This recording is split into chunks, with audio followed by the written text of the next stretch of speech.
All right, welcome everyone. We're about to break down a really fascinating La Liga matchup.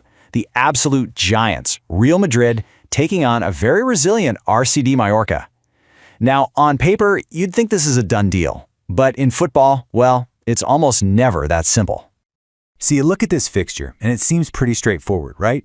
But that's the beauty of the game. So here's the real question we need to ask. Is this just another routine win for a powerhouse?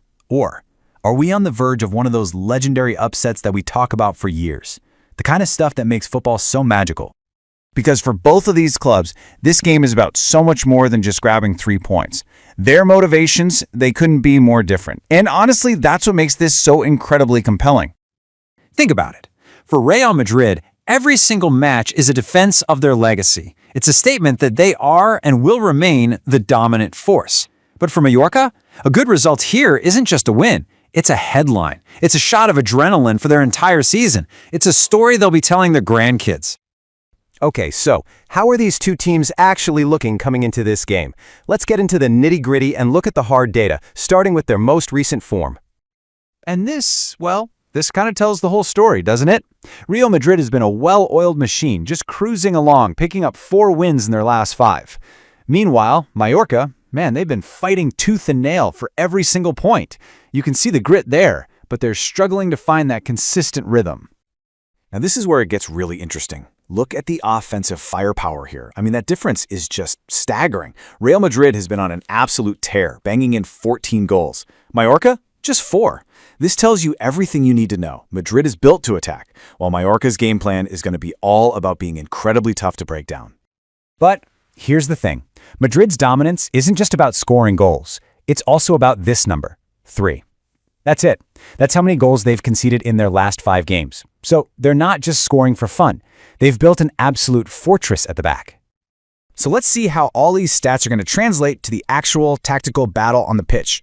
This isn't just going to be about who's physically better. It's a total clash of philosophies. It's a real chess match between the managers. Now, for Mallorca to have any chance here, they're almost certainly going to use a tactic called the low block. What does that mean? Well, essentially it means getting every single player behind the ball, staying super compact, and just making it as difficult as humanly possible for the other team to find any space. And here's how that's going to look in practice. First, they'll happily let Real Madrid have the ball. Their whole goal is to build a wall of players to completely shut down any space for Madrid's creative wizards. And then, the second they win the ball back, hit them with a lightning-fast counterattack.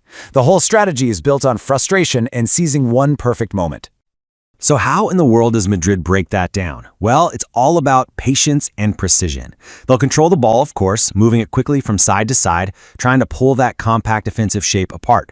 You're going to want to watch their wingers. They'll stay super wide, trying to create those one-on-one matchups, and then there's the high press. They'll try to suffocate any of those planned counters before they can even get started.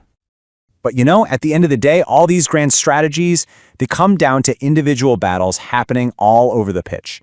And there's one matchup in particular that just perfectly sums up the entire story of this game. I mean, come on. It's the classic football narrative, isn't it? We're talking about the unstoppable force of Real Madrid's attack going head-to-head with the immovable object at the heart of Mallorca's defense. And the numbers here are just, wow, they really paint the picture. Look at Real Madrid's striker. 5 goals from 12 shots on target. That is just pure clinical efficiency. Then you look at Mallorca's center back. 15 tackles won, 18 aerial duels won. This is a player who just lives for that defensive battle. This single, one-on-one showdown could genuinely decide the entire match.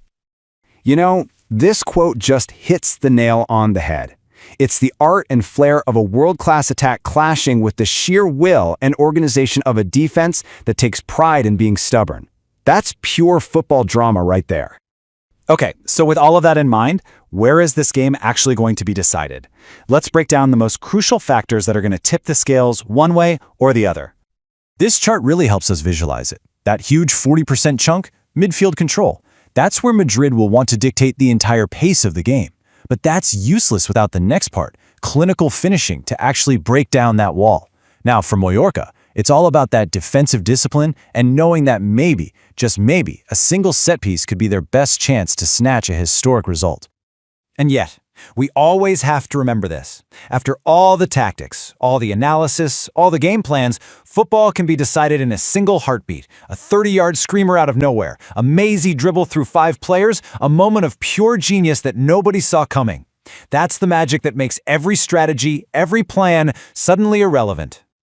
And that right there is the ultimate question, isn't it? Are we going to see a tactical masterclass where Mallorca's disciplined system manages to frustrate Madrid's incredible talent, or is this all going to come down to one player deciding to do something absolutely unforgettable, proving that in the end, sometimes strategy is no match for sheer genius? That's the battle we are all about to see unfold.